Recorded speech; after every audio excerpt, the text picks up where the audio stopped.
Hey everybody, Master Geek here, doing my first video whatever with the lovely Mr. Skeek sitting behind the camera. This is going to be a hand-in-hand video review with a written one that I put up on my website for the How to Play portion of the D&D Next playtest package that was released yesterday by Wizards of the Coast. And let me tell you, this thing was a pain. I signed up for this thing against my better judgment. I've been really put off by 4th edition, I'll be honest with you. But I did hear that this was going to be kind of a throwback, so I wanted to at least give it a chance. Wizards of the Coast released the package yesterday, and immediately servers crashed. They weren't able to handle the amount of people that were logging on to download it, which you'd think a big company would have been able to take into consideration before they put it out. Now on top of that, they released a bunch of pretty ridiculous restrictions. Basically what happened was they said that you can't do play-by-forum, you can't do Skype, really anything that involves any sort of online presence you cannot do to playtest this. Kind of ironic because Mike Merles himself, the designer, said that they playtested this thing on Google Hangouts and that they were designing it so that it would be able to be played online, and yet they are handicapping those of us that are playtesting this in what's supposed to be a playtest that's open to anyone. Anyway, here we go. Per the non-disclosure agreement, I can't distribute anything that is provided to me. I'm pretty sure my discussion of the system as a whole isn't going to break that. Now, from what I've seen on the website and in the FAQ, this should be alright. So these are my thoughts on the first item that took me a full day to download and has caused quite a bit of decent controversy in the 24 plus hours that it's been out. The document starts out talking about the basic rules. There's really not a whole lot that's new here. You roll a d20, you add the applicable modifier, you beat a difficulty class. Now there's of course opposed actions, which in D&D Next are called contests. Really what it boils down to at the roots is the last two iterations of the series. And one interesting addition to the basic rules is actually the concept of advantage and disadvantage. If a character has the advantage, they roll 2d20 and they take the higher of the two rolls. If they have a disadvantage, they roll 2d20 and they take the lower of the results. As I read through the rest of the document, I saw this concept popping up all over the place.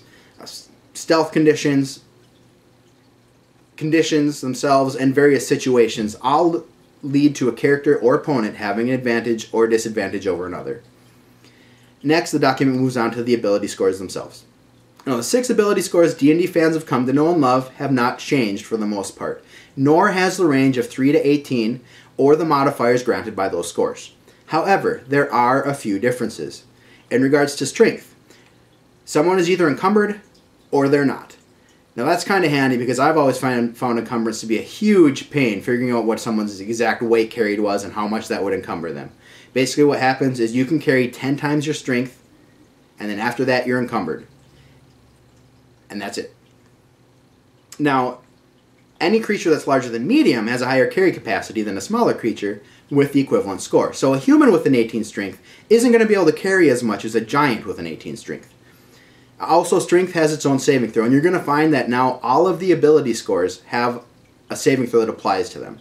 With strength, for example, you're going to use this when someone is plummeting through the sky through a thick forest to attempt to grab a tree at the last second on the way down.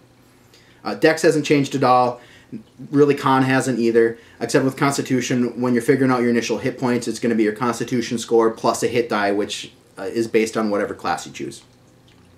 Intelligence, Wisdom, and Charisma is where there are the most interesting changes. Now, they mean the same basic things, but each one of them has been tweaked just a little bit. First off, the modifiers for all three are now going to add to the attack rolls for the various spells that they're going to apply to. Secondly, both Intelligence and Charisma, for the first time, now have saving throws. Intelligence saving throws are going to occur when someone's attempting to fiddle with a brain, and Charisma is going to be used when a spell or compulsion makes someone go against their own sense of self. For example, if a character is charmed by an enemy wizard and then is ordered to do something that would go against his or her fundamental nature, they can make a charisma saving throw to attempt to push off the effects of the compulsion. In regards to the abilities in general, it really looks to me like Wizards of the Coast is trying to avoid the common problem of throwaway stats. Now this has been present in pretty much every other version of D&D. I do give them some serious props for that. I'm hoping that this is going to mean that players are going to stop auto-dumping their lowest roll directly into Charisma, because it's not going to have ramifications. Now with Charisma having its own saving throw and being used for spells, I think people are going to think twice before they just start dumping their lowest score into it. It then moves on to stealth and perception, which are the only two skills talked about in the document. And really, they haven't changed a whole lot. The only minor difference is that stealth now grants advantage to the person who is stealth. Again, what that means is if they're going to attack someone from stealth, they get to roll 2d20 and take the higher roll, in addition to any other bonuses like the rogue sneak attack damage bonus. Next up is combat. There are actually a couple of interesting points brought up in the combat section of the document that I really think are worth mentioning. Surprise works a bit differently. Instead of granting a full round to the ambushers and then rolling initiative and starting at the top of the round, the characters who are surprised, they just take a -20 penalty to their initiative roll. So they still get a go on that first round of action. They're just more or less guaranteed to go at the bottom unless the ambushers roll really, really, really poorly. And movement is the biggest and most interesting change in my mind. This addresses something that's been bugging me since really I started role-playing. In D&D Next, characters will be able to split their movement. What this means is at long last, the character is going to be able to move part of their movement, make an attack, and then finish their movement. The only other immediately relevant differences are that attacking someone that you can't see is going to grant the attacker disadvantage, as would shooting into melee. I've heard a couple of complaints about the shooting into melee part, but I think it's a little bit more interesting of a tweak than just giving the -4 penalty that was present in 4th and 3rd edition. Next, the document talks about healing. There's a bit of change to it. Healer's kits are a new addition, and what they do is they allow a player to roll 1 or more of their hit dice, which is the die type for their class, and then they heal that amount rolled on the dice plus their constitution bonus and hit points. This is going to require a short rest, which is 10 minutes. Now once they've spent all of those hit dice from healing kits, they have to make an extended rest, 8 hours, in order to regain them. Now on top of that, after an extended rest, all of your hit points are brought back. Next, to talk about conditions. Not a whole lot to talk about there. Blind, prone, if you've seen them, you know what they mean. For the most part, what they do is they're either going to grant disadvantage to the person who has the condition, or they're going to grant an advantage to that person's opponent. Equipment, again, not a whole lot's changed. Money works the same way. 1 gold is 10 silver, and so on. Armor works the same, and actually doesn't really change the AC bonus from the way it was in 4th and 3rd edition. Leather armor as an example. Previously in 3rd edition, it would say your base armor class is 10, you add your dexterity bonus, and then you add 2 for leather armor. Well, in D&D Next, how they do leather armor is they would say your armor class with leather armor is 12 plus your dexterity bonus. It's 6 of one, half a dozen of the other.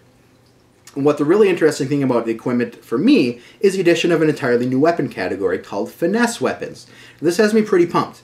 What this means is that there's now a class of melee weapon that is going to allow players to choose to add their strength or their dex bonuses to attack and damage rolls without requiring the taking of some special feat to allow it. Now the last category in the document is magic. Magic has returned to the Vancian system. A little bit different. What it is now is that a wizard is going, or wizard, cleric, whatever spellcaster is going to have a certain amount of spell slots, and any spell that they put into a slot has to be in that level slot or a higher level slot. So if you have some level 1 spells and you have 2 level 1 slots and a level 2 slot, the level 1 spells can go in the level 1 or the level 2 slots, but the level 2 slots cannot go in the level 1 slots. And that's about it for the document. Quick summarization. The read-through is pretty interesting, and I do have to admit, even after the fiasco of release day and the ridiculous restrictions they put on a game that they themselves said was designed to be played online, I might just try and get this to the table with my face-to-face group. Pros, as I read it with my initial read-through, the return of the Vancian system of magic, the concept of advantage, disadvantage, each ability score has a use so that none is truly throwaway, and the finesse weapon category, which really is my personal favorite. I've always been a Dex fan.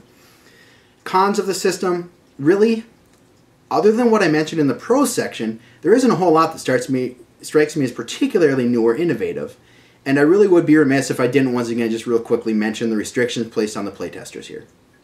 Overall, I do find myself more intrigued than I really expected that I would be when I first downloaded the package. My hopes aren't sky high, but I would be lying if I didn't say that this might just have some potential. Well guys, that's it for my first ever review. Go ahead and keep checking the site if you'd like. I am planning on doing a write-up of the DM Guidelines manual next, and then once I do the write-up, I'm probably going to try and do a video review as well. Thanks guys, have a great night.